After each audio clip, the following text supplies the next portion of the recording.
guys, it's Nikki Nurse Dash, and today's video is all about per diem nursing. So I get asked about per diem nursing a lot. Before I was a per diem nurse, I actually asked about per diem nursing a lot because it seemed like a very lucrative, flexible job to have. And so now I'm just going to give you guys a little bit of my personal experience with being a per diem nurse, and if you guys have any further questions after that, you can let me know. Okay, so what is a per diem nurse? As you guys know or may not know, the word per diem means as needed. So you're basically hired by the hospital to plug in the holes where the staffing shortages fall. So that's what a per diem nurse is. And yeah, so you're basically plugging in the holes where the hospital needs you, and they're paying you more to do that. Okay, so the one thing that people like to talk about when they hear per diem nursing is the pay. So yes, you are paid more as a per diem nurse, but you don't get the benefits like full-time and part-time nurses do. And then you also have more on the line because you are first to get canceled, you're first to get floated, and your hours are not guaranteed, opposed to a full-time or part-time nurse who has guaranteed hours and also has benefits to go along with the pay that they get. And they get floated too, but if you're working, you're first to get floated. All right, so let's talk about the benefits. So as a full-time or part-time nurse, you get medical insurance, dental insurance, vision, sick time, like you accumulate sick time and PTO.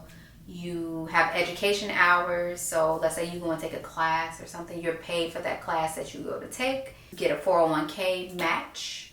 Oh, you get like tuition reimbursement. Now, I have a per diem, like I said, through a hospital and through an agency. At my per diem, I actually do get medical benefits or medical insurance. It's not as good though as the full-time or part-time staff, but it works for me. And then I also have the deferred compensation plan for like retirement. So it's not as good as a 401k at all, but it's still something.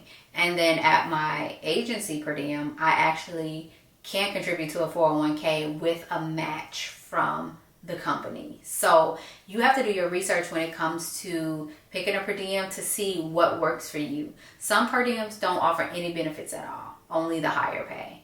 And then others will give you a little something here and a little something there. So you just have to do your research on that. Housing.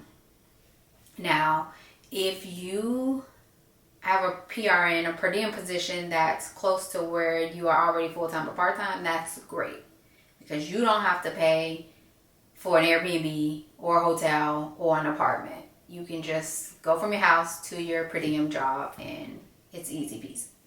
If you're someone who flies into another state to go and work your per diem, then you're probably doing an Airbnb, you're doing a hotel, or you're renting an apartment, or if you're lucky, you have a friend that lives where you go and work and you can just stay with your friend. So me personally, I work full-time hours at my per diem, and so it just makes sense to have an apartment where my per diem is, because I'm never really home. I'm more so at my apartment where my per diem is. If you're someone who plans on working full-time hours or at your hospital, I would say rent you a cheap apartment. That way you're not moving your stuff every time you go back and forth. And like, let's say you're flying into town, you already have like a fridge, you already have your scrubs, you already have just everything set up how you need it to be. And all you have to do is fly in and go straight to sleep and then go to work if you're flying in same day. But if you're somebody who's only coming and working a few shifts and then leaving, you would probably benefit from either like an Airbnb or a hotel. So assignments, when you actually come to work your per diem. I don't feel as though the per diems that I have given me the worst assignments when I come to work. I feel like I get kind of the same assignments as everyone else on the unit. And also, like, if I'm there working a long stretch, my unit tries very hard to make sure that there is continuity of care.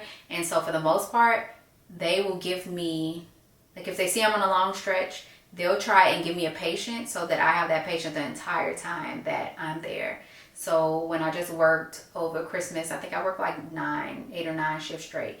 And I had my same patient every single day. And then I would admit if like I was first admit, and you know, then I'd have 2 patients, and just continuity of care was there. So I personally haven't experienced that, but I cannot knock anybody's experience, because I'm sure there are some hospitals that give the per diem nurses the worst assignments. Okay, so shift requirements. Now this varies based on the hospital that you work. For example, my hospital per diem, I have to work 4 shifts a month. And then my agency per diem, I only have to work 1 shift per month. So it will vary. The per diem where I work directly through the hospital, I try to work full-time hours. Like they try to give you full-time hours. But then at my agency hospital, I only have a minimum of 1 shift per month. But if they have needs, I'll pick up more.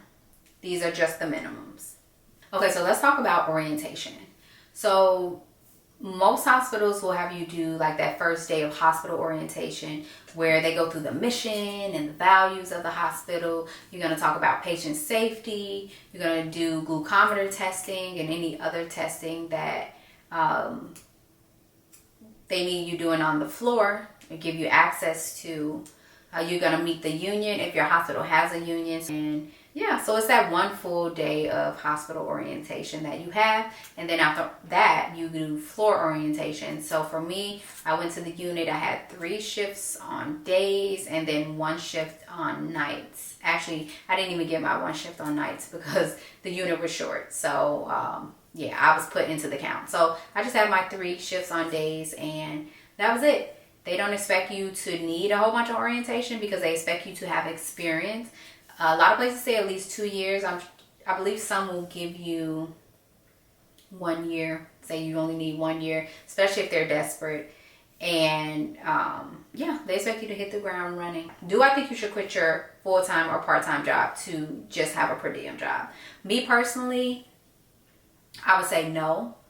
But then it's also depends on your individual situation. So do you have kids? Do you need the benefits? Do you have a medical condition where you need benefits? You need good insurance?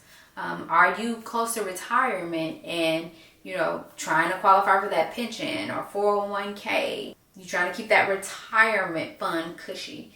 So I would definitely say it depends. Me personally though, for myself, I would not have quit my per diem on my staff job when I was a staff nurse to take a per diem job. Instead, I would have tried to do both. As a full-time nurse, you are expected to work 72 hours, and then as a part-time nurse, you are expected to work 20 hours a week.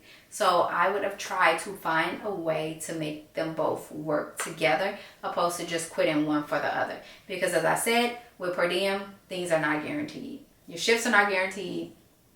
You cancel first, and you also float first, which, I mean, floating is better than being canceled because you're still paid for the day. But always do your research first, ask around.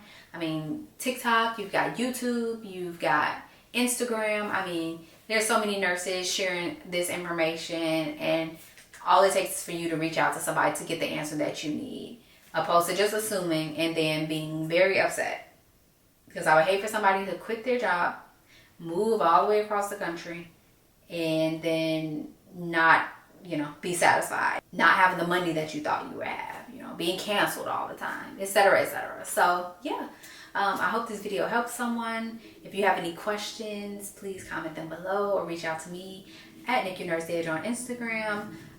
If you just want to comment something, you have any tips as a per diem nurse that you can share as well, please feel free.